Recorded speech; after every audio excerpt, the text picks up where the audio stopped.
Be Me Violet, 26 years old. I work as a writer for a progressive online news site. My whole life is basically dedicated to fighting for what's right, calling out injustice wherever I see it. I have a pretty good life, I think.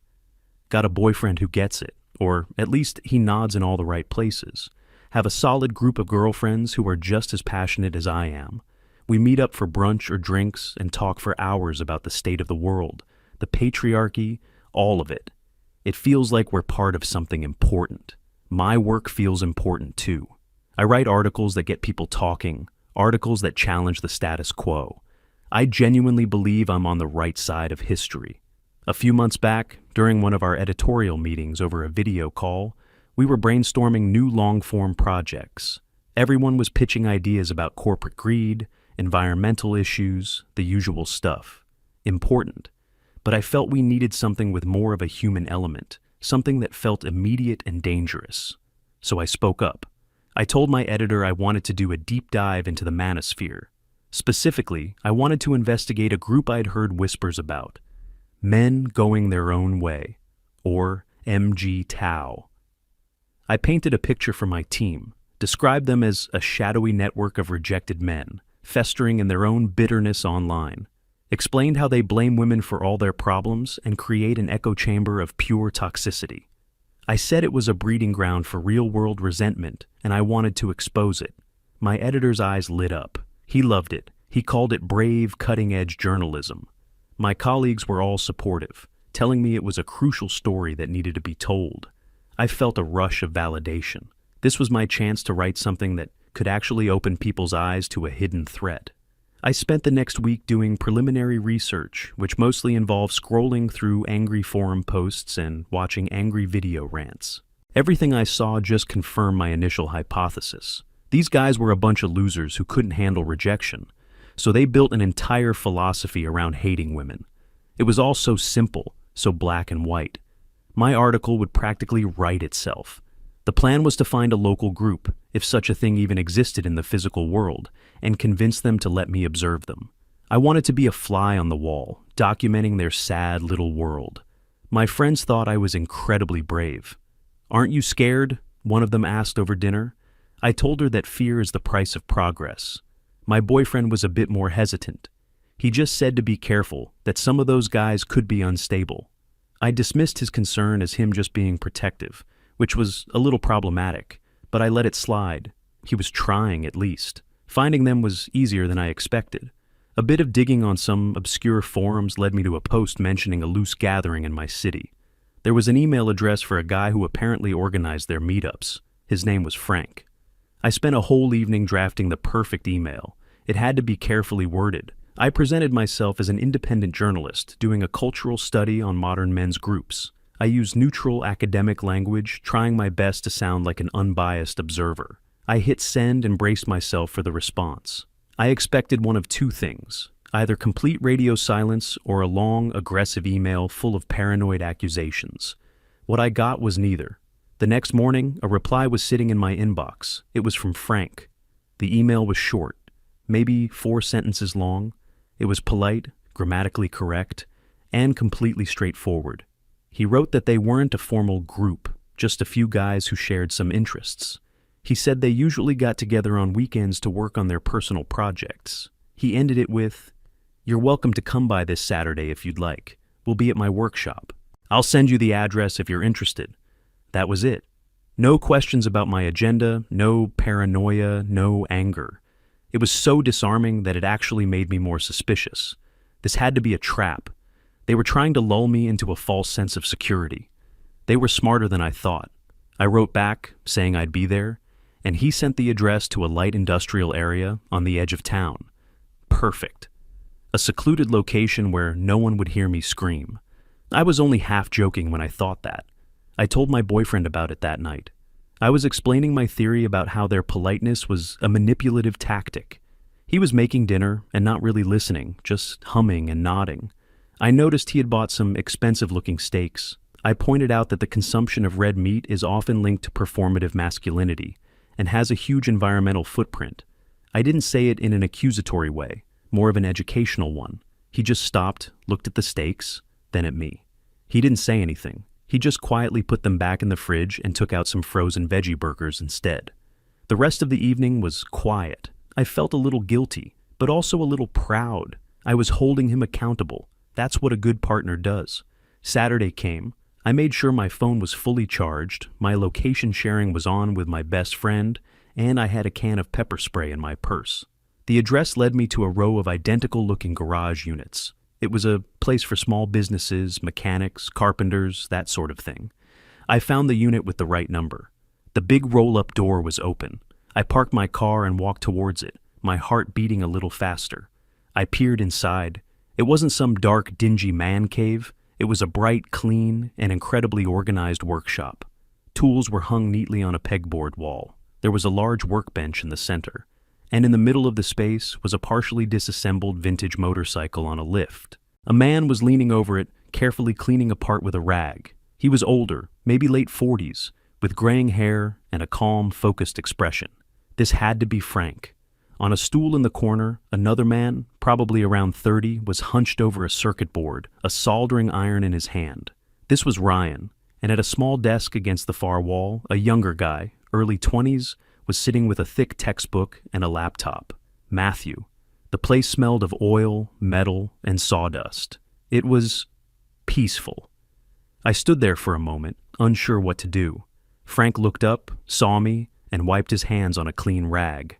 He smiled. It wasn't a creepy smile, just a normal, friendly one. "You must be Violet," he said, walking over. "I'm Frank. Welcome." He introduced me to the other two. Ryan gave a quick, shy wave without looking up from his soldering. Matthew just nodded, a little awkwardly. Frank offered me a coffee, which I accepted. I pulled out my little notebook and a pen, ready to start documenting all the subtle signs of toxicity. I sat on a stool he cleared for me, and I just watched, and I listened. For the next 3 hours, I was a fly on the wall in the most boring secret lair I'd ever seen. They barely even talked to each other for the first hour. Each man was completely absorbed in his own task. The only sounds were the clinking of Frank's tools, the quiet hiss of Ryan's soldering iron, and the rustle of Matthew's textbook pages. There was no anger, no resentment, just a quiet, focused energy. Eventually, they started talking a little. Frank asked Ryan how his retro gaming console project was coming along. Ryan lit up, explaining some technical challenge he was having with the video output. Frank listened intently, asking smart questions even though he clearly didn't know much about electronics. Then Ryan asked Frank about the motorcycle. Frank explained it was a model from the 70s that he was restoring for a client. He spoke about it with a passion and precision that was almost artistic. They talked about Matthew's upcoming exams. He was studying mechanical engineering. Frank and Ryan both offered him advice, not on his life, but on a specific fluid dynamics problem he was stuck on. Not once did they mention women. Not once did they complain about dating or society or anything I was expecting. Their conversation was entirely about building things, fixing things, and learning things. I tried to steer the conversation. I asked Frank, "So, is this what you guys usually do? Just hang out and work on hobbies?" He looked at me, seeming a little confused by the question. "Pretty much," he said. "It's relaxing, cheaper than therapy, and at the end of it, you've got a working motorcycle." He chuckled. I tried to probe deeper. "So, what's the philosophy behind going your own way?" I asked, trying to sound casual. Ryan spoke up for the first time, his eyes still fixed on his circuit board. He said it wasn't really a philosophy. It was more of an observation. He explained that he'd spent years and a lot of money on dating apps and bars, trying to find a connection, and it just left him feeling stressed and broke. He decided his time, money, and energy were better spent on things that gave him a sense of accomplishment and joy, like building his own video game console. Matthew chimed in, saying it was the same for him. He said that navigating the modern dating scene felt like a full-time job with a high chance of failure, and he'd rather focus on getting his degree and starting his career. It was all so reasonable. Their explanations were devoid of the hatred I'd read online. They weren't angry. They sounded relieved. I kept waiting for the mask to slip. I thought, maybe when they get more comfortable with me, they'll start revealing their true colors. But it never happened. I left that afternoon feeling completely bewildered. My head was spinning. There was nothing to report. I had pages of notes about carburetors and pixel resolutions, but nothing on toxic masculinity. My grand exposé was turning into a boring feature story about a men's hobby club. I got home, and my boyfriend was on the couch watching TV. I immediately launched into a rant about my confusing day. "They're putting on an act, I'm sure of it," I told him. "It's all performative. They're trying to project this image of being peaceful and productive, but it's a front for their deep-seated resentment." I went on, psychoanalyzing every little thing I'd seen. Frank's focus on restoring old machines, a pathetic attempt to reclaim a bygone era of male dominance, Ryan's video game project, a retreat into a digital fantasy world where he has control, Matthew's dedication to his studies, a clear sign of emotional immaturity and an inability to form human connections. I had it all figured out. I just needed proof. My boyfriend was quiet the whole time I was talking. He just sat there, staring at the blank TV screen. When I finally ran out of steam, he turned to me. His face looked tired, older than I'd ever seen it. "Violet," he said, his voice flat, "do you ever just stop?" I didn't understand. "Stop what? Stop fighting for what's right?" "No," he said, shaking his head slowly. "Stop analyzing everything. Stop turning everything into a battle. Stop looking for the worst in people." I was stunned. "I'm not looking for the worst. I'm looking for the truth." "Are you?" he asked. "Or are you just looking for confirmation of what you already believe?" I felt a surge of anger. He was gaslighting me, using my own passion against me. "How can you say that?" I said, my voice rising. "After everything we've talked about, I thought you were on my side." "This isn't about sides," he said, standing up. "This is about my life, our life, and I can't live like this anymore. I feel like I'm constantly being graded. Like every word I say, every choice I make, is being judged against some ideological checklist. I bought steaks because I like steaks, not because I'm trying to perform masculinity." He walked into the bedroom. I heard him opening drawers. I followed him, my mind racing. "What are you doing?" I asked, even though I already knew. "I'm leaving, Violet," he said, not looking at me. He was pulling clothes out of the closet and stuffing them into a gym bag. "You're leaving? Just like that? Because of a conversation about steaks?" "It's not about the steaks," he said, finally turning to face me. "It's never been about the steaks. It's about the fact that it's always something. I'm tired of walking on eggshells in my own home. I'm tired of feeling like I'm a disappointment just for being me." He zipped up his bag and walked past me, heading for the door. I was speechless. I couldn't believe this was happening. "So, you're just giving up?" I called after him. "You're just going to run away because things got a little challenging?" He stopped at the door and looked back at me. There was no anger in his eyes, just a deep, profound sadness. "No, Violet," he said quietly. "I'm not running away. I'm going my own way." And then he was gone. The door clicked shut, leaving me alone in the silent apartment. His last words echoed in my head. The irony was so thick I could barely breathe. The sound of the door clicking shut was the loudest thing I'd ever heard. I just stood there in the middle of the living room for what felt like an hour. The veggie burger patties were still on the counter, slowly thawing. My first thought wasn't sadness. It was pure, righteous anger. How dare he? How dare he twist my words and turn my passion for justice into a personal failing? He couldn't handle being with a strong, principled woman, so he ran. It was the classic playbook, male fragility in its purest form. He didn't leave because of me. He left because he was weak. This whole narrative cemented itself in my mind, a solid and comforting shield against the hurt. I grabbed my phone and immediately called my friends. I put them on a group call and told them everything, framing it exactly as I saw it. My politically unaware boyfriend had finally buckled under the pressure of being in an enlightened relationship. They reacted perfectly. There were gasps of outrage. They called him a coward. They said he was gaslighting me. They said I was better off without him and his latent toxicity. One of them said his going my own way comment was a passive-aggressive jab of the highest order. It was exactly what I needed to hear. They validated every ounce of my anger. We spent an hour dissecting his every flaw, and by the end of the call, I felt powerful again. I wasn't a victim. I was a survivor of a problematic relationship. That feeling carried me through the next couple of days. I threw myself into my work, determined to make this MGTOW article the best thing I'd ever written. The breakup just added fuel to the fire. Now it wasn't just a story. It was personal. These men and their ideology had, indirectly, ruined my relationship. I was going to expose them for the poison they were. My editor was getting impatient. He sent me an email asking for a preliminary draft. I told him I was still in the observation phase, trying to gain their trust before they revealed their true nature.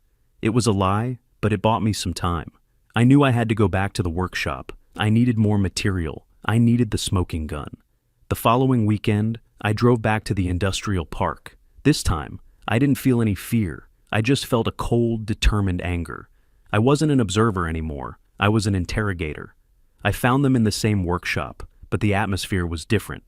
The motorcycle was pushed to the side. They were all gathered around the workbench, where Matthew was standing awkwardly in a button-down shirt that looked a little too big for him. Frank and Ryan were sitting on stools, acting like a panel of judges. It looked like they were coaching him. "What's going on?" I asked, trying to sound casual. Frank explained that Matthew had a big job interview on Monday for an internship at an engineering firm. They were running him through mock interview questions. My journalistic senses started tingling. This was interesting. This was a chance to see their ideology in action. I sat down to watch. Frank was asking the questions.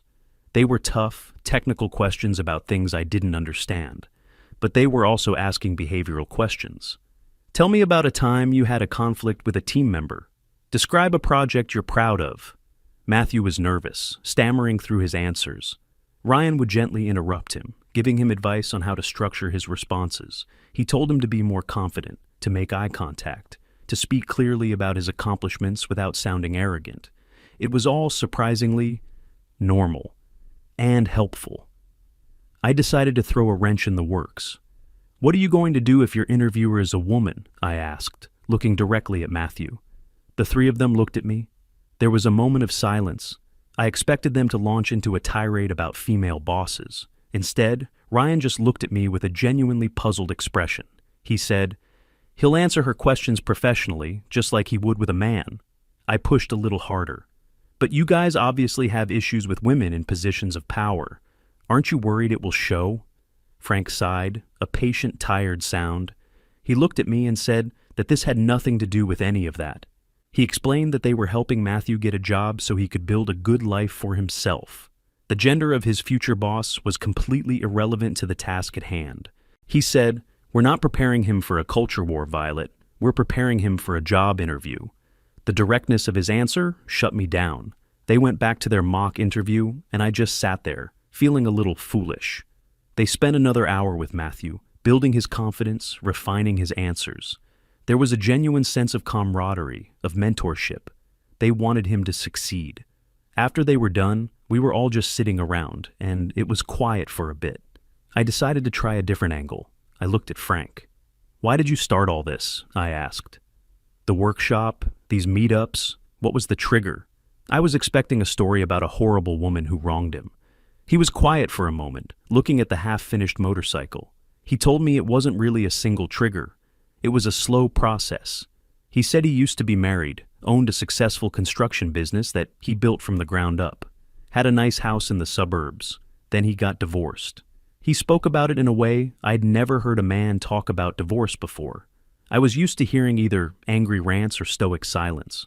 Frank was neither. He spoke about it with a kind of detached clarity, like an engineer describing a catastrophic structural failure. He didn't badmouth his ex-wife. He barely even mentioned her. He talked about the process. He described the lawyers, the court dates, the financial affidavits. He explained how, in the end, he lost the house, lost a significant portion of his business, and was left with crippling alimony payments and a mountain of legal debt. He said, the most soul-crushing part wasn't losing the money. It was the realization that the system was designed in a way that his hard work, his risk, his years of effort could be dismantled and given away so efficiently. He said he wasn't mad at his ex. He was just done with the system itself. He said he decided to stop participating in a game where the rules felt rigged against him. So he sold what was left of his business, downsized his life, and opened this small workshop where he could work with his hands and have something that was truly his own. He said he met Ryan and Matthew online, in forums where other men were talking about similar experiences. They weren't looking for a political movement. They were just looking for a quiet place to be. When he finished talking, the workshop was silent. Ryan and Matthew were just nodding slowly, as if they'd heard it all before. I didn't know what to say. My entire worldview was built on the idea that men held all the power, that the system was built for them. To hear him describe that same system as a trap, and to do it without any of the vitriolic anger I expected, was deeply unsettling. I mumbled something about needing to go and left quickly. The drive home was a blur. My head was full of contradictions. Nothing made sense. That weekend, I was supposed to meet my friends for our usual brunch. I almost canceled. I didn't know what I could possibly say to them, but I knew if I didn't go, they'd worry, and I didn't have the energy to deal with that. So I went. The moment I sat down, they started in on my ex again. They had all these new theories about his emotional immaturity and manipulative behavior. I just sat there, stirring my coffee, not really contributing. They noticed my silence. "Violet, are you okay?" one of them asked, putting her hand on my arm. "You seem distant." And then I made a huge mistake. I decided to be honest. I told them I was just confused. I tried to explain what I'd seen at the workshop. I told them about the mock interview, about how they were genuinely trying to help the younger guy succeed. Their faces started to harden. Then I told them what Frank had said about his divorce. I tried to convey the tone he'd used, the lack of bitterness, the focus on the systemic issues he felt he'd faced. I finished by saying, it was just not what I expected. They're not angry monsters. They're just quiet. The silence that followed was heavy and cold. My three best friends stared at me as if I'd grown a second head. Finally, one of them spoke. Her voice was sharp. "Are you seriously defending them, Violet?" I stammered. "No, of course not. I'm just telling you what I observed. It's more complicated than I thought." "Complicated?" Another one scoffed. "There's nothing complicated about a group of misogynists. They're manipulating you. Can't you see that?" The third one, the one I'd always been closest to, looked at me with an expression of deep disappointment. "I can't believe I'm hearing this from you," she said. "You're starting to sound like them. Have you ever heard of internalized misogyny? You're feeling sympathy for your own oppressors." I tried to argue. I told them they weren't there. They didn't see it. But it was like talking to a brick wall. They had already made up their minds. The conversation devolved from there. They accused me of being a bad journalist, of being emotionally compromised since my breakup. They said I was betraying everything we believed in. I felt the room getting smaller, the air getting thinner. These were my people, my support system, and they were turning on me with a ferocity I'd never seen before. I ended up just standing up, throwing some money on the table, and walking out without another word. My hands were shaking. I got in my car and just sat there for a few minutes, trying to breathe. My phone buzzed. It was a notification from our group chat. I opened it. The chat was still there, but my name was gone. They had removed me. I tried to call my closest friend. It went straight to voicemail. I tried another one. Same thing. Just like that, in the space of a single brunch, I had been excommunicated. First my boyfriend, now my friends. My entire social world had evaporated. And the most terrifying, ironic part was that I had been cast out for the crime of expressing a nuanced thought. My sisterhood, which was supposed to be my safe space, had turned out to be more rigid and unforgiving than the group of men I was supposed to be exposing. I drove home to my empty apartment, feeling a kind of loneliness I had never imagined was possible. I was completely and utterly alone. The days that followed were a gray, formless blur. My apartment, which used to be my sanctuary, now felt like a prison cell. The silence was deafening. I'd walk from the bedroom to the kitchen and back again, picking things up and putting them down without purpose. I stopped answering my phone. The only person who called was my editor, and I didn't have the energy to lie to him anymore. I spent hours scrolling through social media, watching the digital lives of my former friends unfold without me. There were pictures of them at brunch, at rallies, at gallery openings. They were smiling, holding up signs, and living the life I used to be a part of.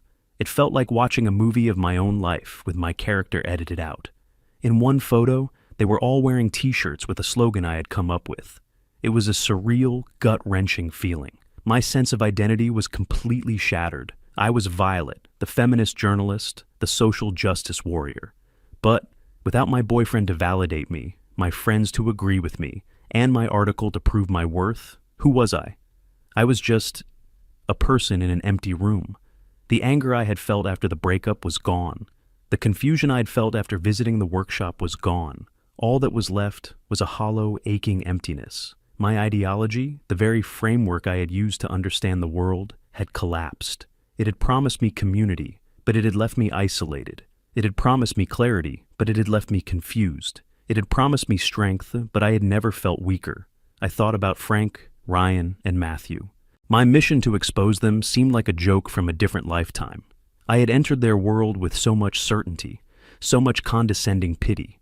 I was going to show them how sad and empty their lives were, devoid of female companionship. But their lives weren't empty. They were full.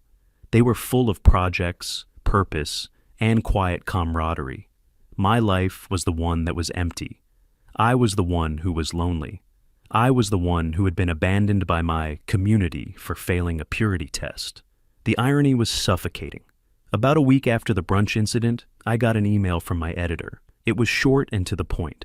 He said my deadline had passed, I wasn't responding to his calls, and the MGTOW article was officially killed.